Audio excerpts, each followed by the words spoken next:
What's poppin', Raven Nation? We have another episode of Second Take here for you today. I'm Isaiah Wallace, joined alongside Garrett Williams, Carson Fathlick, Peyton Laughlin. And we have a packed episode today. To kick things off, we're going to go with our home college, Kansas University, defeating Michigan State 77-69. Hunter Dickinson leading the way. G. Will, you got more on that? Yeah, I do. Hunter Dickinson led the Jayhawks with 28 points, 12 rebounds, 1 assist, and 5 steals. He was dominant in the first half. Nobody could stop him. For the Spartans, Omaha transfer Frankie Fiddler led the team with 15 points and 8 rebounds. On the other game, between the Kentucky Wildcats and Duke Blue Devils, Cooper Flagg led the Blue Devils, as expected, in scoring with 26 points, 12 rebounds, and 2 assists. But there was some controversy because Kamhan Malawak got cramps, and Sion James also got injured, so Duke was kind of injured, and that might have been why they lost, while Andrew Carr, the Wake Forest transfer, had 17 points, 5 rebounds, and 3 assists, but Kentucky did end up winning in the end. That's a reason why I think they lost, is because they didn't have Kamhan Malawak, and he is a shot blocker machine. What do you think, Peyton? Going back to that KU game, honestly, Hunter Dickinson just looked phenomenal the whole time. Last year, it still looked like he wasn't really in the college realm yet. But this year, he looks like he's taken off this year, and he looks like he's going to be a force to be reckoned with. What do you think, Carson? I think that Hunter, now this year, he can get breaks on the bench because last year it was him, Juan, and KJ. They really all had to play 40 minutes for us to be in a game. And now we have all this depth, AJ Storr, Zeke Mayo, Flory Badunga, elite freshman, in my opinion. I think that he just needs to really work on just getting shots and creating and understanding how to play in Bill Self's scheme. But once he gets that figured out, he's going to be a force to be reckoned with. Yeah, as my dad says, you can find 6-foot guards anywhere, but it's pretty hard to find some 7-foot big men to be on your team, and Hunter Dickinson shows that to perfection. It's so hard for these littler teams to keep up with a team with a 7-footer like him, especially a 7-footer who can shoot the ball. That's just such an amazing combo. And Zeke Mayo didn't look as good with his points this game as he has been, but he's still finding ways to get it done. He got 10 rebounds, getting second leader in the team for rebounds, and he had 7 assists to go along with it, so he looked really good. And then going over to Duke and Kentucky, another really big reason this game was won by Kentucky was because Duke went ice cold from 3. They went 4 for 23, which is not at all what you think you should see from a blue blood team like this. And so that's a big reason. Only losing by 5, that's only 2 threes going their way, and they win that ball game. You know, I was watching it last night. It just didn't seem like they didn't know how to shoot the ball. The only reason why they had any points is because they could dump it into Cooper Flagg, and he could score. Cooper Flagg is amazing, but none of their guards, Caleb Foster, Tyrese Proctor, and Konka Neppel, none of them can really score outside of the paint. So that's a big reason why I think they lost. Mm-hmm. All right, moving on. Our KC Current women's soccer team, they just won a playoff game just this week against North Carolina Courage. They won 1-0. What do you have to say on that, G. Will? I don't know how to say her name, but the best player on the Current, she scored 20 goals, which is a single-season record. She is phenomenal. And they play the Orlando Pride, who originally broke the KC Current's undefeated streak in the regular season, coming up this weekend. So it would definitely be a great matchup. Sorry, Jewel, what did you say her name was again? I don't know how to say her name. I'm sorry for I don't know how to say her name. But can you try and sound it out?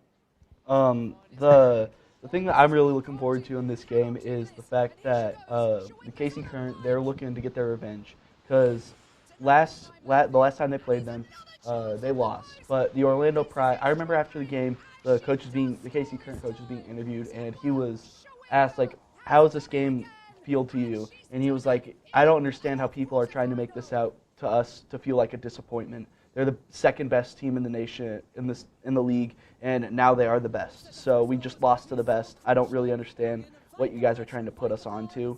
But I mean, Tamwa is elite. It's just anytime she has a breakaway, you have to lock in and make sure that she doesn't score. And that's why she's leading in the MVP voting right now. Peyton, you got anything on this? Nothing, not really much. It's just that like last year they got like first round exited, right? Yeah. I mean this year they've already exceeded not exceeded expectations, but like they've already done better than last year, which is what me as a current fan would want to see. That's really all I got. Yeah. Yeah, we are getting better, and it's good to see, especially from a team that's had so much. It's quite a big deal for women's sports, like quite an investment having their own stadium. That's such a big deal with awesome sponsors from our KC faithful, and it's an amazing sight to see, especially having us do well. And it shows that we really should put more money towards women's sports and the future for the future girls who love the sports they play and just want to see more of a bigger, brighter future for them. And then moving on to the college football playoffs. All right, with the rankings right now, we have number 1 Oregon. What more to say? Undefeated record, 10-0, and they're doing it against good teams too. Ohio State at 2, 8-1. Texas, Penn State, Indiana follow. Indiana, one note is they are 10-0. However, they have not had the same schedule that some of these other teams have had.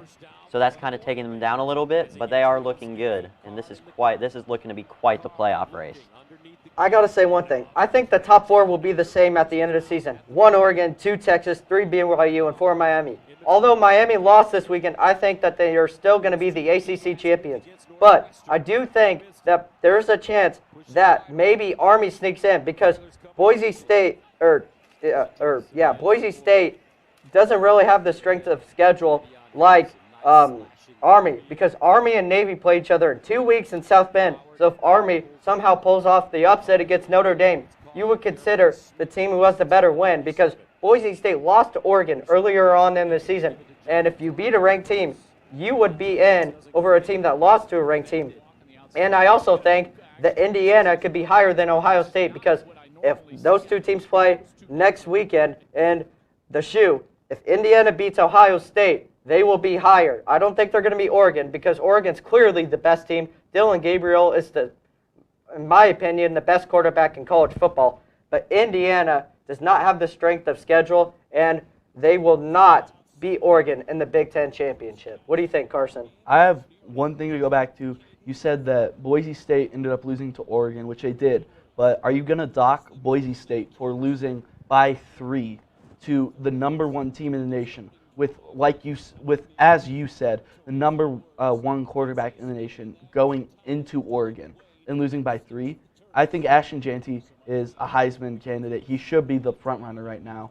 Only reason he isn't is because of what Travis Hunter is doing. But I think that it's Boise State should get the group of 5 in there as long as they win out. I mean, I would have to agree too. But also, if Army beats Notre Dame is ranked in the top 10, I think, if I'm not mistaken. So if they beat a top 10 team, yeah, they would be. Notre Dame's 8 right now. I don't know who they play this week, but if Army beats Notre Dame, you can't dock a team that's beat a top 10 team out of the group of 5. What do you think, Peyton? I don't think Army is going to end up beating Notre Dame personally.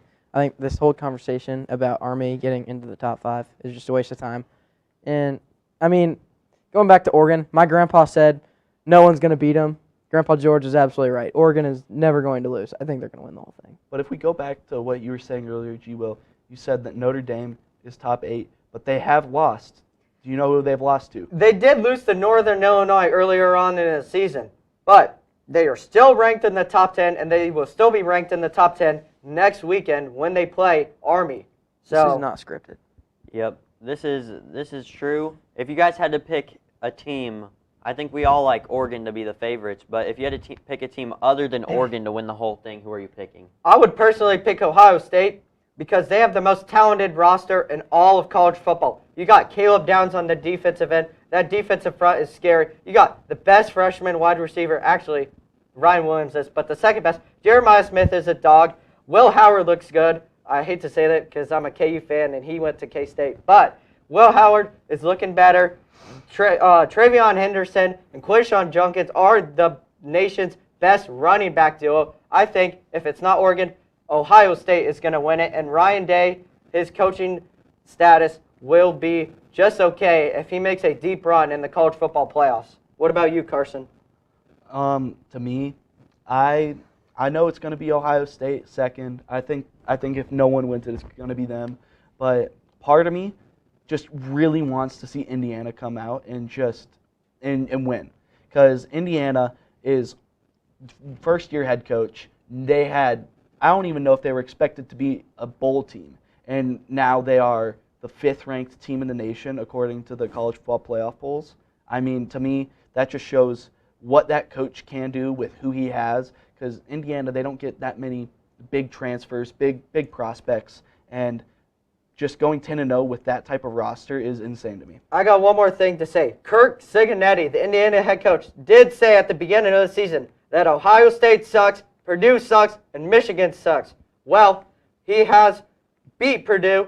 He's about to play Ohio State, and he plays Michigan, which Michigan has not been itself this year. So if they can beat Ohio State, he's definitely going to be Coach of the Year. Way to go, Kirk Cincinnati. Peyton, who would you choose? Sorry, I blanked out. I think it's gonna be Texas, in my opinion. Texas has looked really good all year. They beat KU, the best team ever, right? Right, G. Will? They did not play KU this year. Oh wait, That was like last year, and Texas All right, has skip. lost to Georgia, so that was a big mistake. Sorry. All right. If I had to pick one, I'm going to take kind of a, not two, I don't think you can ever count this team as underdogs, but I'm going to take Alabama. I think Alabama, he already set a team with the second best freshman wide receiver. Well, we don't, even though we're second take, we don't want number 2. We want number 1, Ryan Williams. That's our boy. Jalen Milroe looks good. They're going to need it to click. They're going to need it to click fast. They're going to have to win out. They don't have a cushion game like some of these other teams do. They're going to have to win out, but I think they have such a talented team, so many young stars, and I think this team, you can never count Alabama out. I say put them as my people if we can't go Oregon. All right. Moving on to our last and final segment, Klay Thompson's return to the Bay, but this time he's on the dark side with the Mavericks. All right, I'm not going to lie. Basketball is my sport to talk about. Obviously, you could tell. I'm not much of a football or a current guy. Going into this game, I thought the Mavericks were just going to completely destroy the Warriors. You know, like they went to the finals last year, Warriors. They just got rid of Klay Thompson. He's on the Mavs, right? Holy moly, the Warriors just absolutely came in and just destroyed the Mavericks. All of their bench players, their bench players look really good. Like, Buddy Hield looked really good. Jonathan Kuminga looked good. Podomensky looked good. And, what's his name? D'Anthony, I forgot his name, honestly. He's a bench player. Klay Thompson, this was the first time he was returning to the Bay. He actually did pretty good. He had 22 points, but he was not the team's leading scorer. Luka Doncic had 31 points. This game was high-scored, but Steph Curry iced the game. He hit a three-pointer to put the team up. The Mavericks then came back and tied it within 1, but then Steph Curry made both of his free throws to ice the game, and the Warriors are now 9-2, looking like one of the best teams in the West. I think they honestly might, I don't know the standings, but I think they might be one of the 3 best teams. The Cavaliers are obviously the best, 12-0. They're phenomenal. Oh, I was Are we talking bring about them just up. the West? The Warriors, I think the Warriors might be the best team in the West, and I would like to see a Ooh. Cavs and Warriors finals. That would be amazing. Yeah, I would like to see that too. Get a little blast of the past. I mean, if only LeBron was on their team, that'd be pretty cool. That would be pretty cool. But just to see a rematch between these two teams and Donovan Mitchell taking over. Donovan Mitchell looks good. He just had his season high. I believe he had 36 or 39 points. He's looking really good, and the team's doing a really good job sharing the ball this year. Last year it was like, it's Donovan Mitchell or it's nothing. This year it's like, we can share the ball, and we're going to look good. The best start we've ever seen, and they look awesome. So, yeah, this team's just looking good. Carson? To me, it's just kind of like, even if you just want box score watch, you see that Golden State, they made more threes, they shot more free throws, they out-rebounded, they had more assists, they had 6 more blocks, they stole the ball more, they had less turnovers, and they fouled less. So even if you just look at it from that point of view, you just see that Golden State deserved to win it, and I feel like Steph hitting that game winner just kind of was the icing on the cake for him. I'm not gonna lie. Right before that Steph shot, the Steph Curry shot was the biggest shot of the game. But right before that, shot number 2 definitely goes to D'Anthony Melton. I don't know if you guys saw this, but he hit an absolute dagger right before Mavericks came down and scored again. But that was a really big shot, which really gave the Warriors the opportunity to take the lead at the end there. Yeah, I'd say one weakness that this Golden State team needs to work on is right now, even in that game, they only shot 16 of 27 for free throws, which really isn't that good. That's actually horrible, especially for an NBA team. Everyone in the NBA should be shooting at least 80% in free throws, probably minimum. Golden State shooting not even 60% at 59.3. They were looking not good on these free throws, and yeah, I think they'll need to work on that if they want to keep up with these top-tier teams, which we know they can. They have players like Steph Curry. He's your star. He's trying to defeat Father Time. We haven't seen it yet, but he's trying. So, hot take, I think if the Cavaliers don't make it far into the playoffs, that Steve Kerr should win Coach of the Year because, look, the Warriors, they were kind of mid last year, but Steve Kerr is like one of the best coaches. Sorry. I'm going to interrupt you. That is a horrible take. Steve Kerr, he's a good coach, but he is not Coach of the Year. He's not Coach of the Year. I said if the Cavaliers coach doesn't win it, then Steve Kerr is not going to win it. Should be in consideration. No, who do you think should be in consideration besides the Cavaliers head coach? Doc Rivers. Doc Rivers. The Milwaukee Bucks suck. They're like 2-7. Doc Rivers. Giannis is gonna get traded. Doc Rivers. Doc Rivers sucks. Doc Rivers. Doc Rivers is so bad. What do you mean, bro? He should be fired. I know he's a horrible coach. He should be fired. Okay, but going back to the game, Golden State, they just came out shooting threes. Like Kuminga, guys, that was a joke. Please understand that was a joke. Steve Kerr is actually a decent coach. He should be considered, but considered, yeah. Yeah, considered. There you go. He's not winning. My bad. Okay, so Warriors came out shooting. Not your bad. That's his fault. Kuminga hit a couple threes. Melton hit threes. Curry hit threes. And what surprised me though is Draymond Green came out shooting. Like he was hitting threes instead of hitting people. Like, yeah, usually just take a look at that. Like, usually Draymond Green likes to hit people and get ejected. That's what he's known for. But he said, "No, screw this. I want to get my team a win." So he decided to score some more points. Yep, they did really good. Steph Curry looks like the Steph Curry we know with 37 points, and he was able to wrap up that game for the Warriors just like we're got to wrap up this show. All right, guys, thank you for tuning in to another episode of Second Take. I'm Isaiah Wallace. I'm Garrett Williams. I'm Carson Paflick. And I'm Peyton Laughlin. Hasta la vista.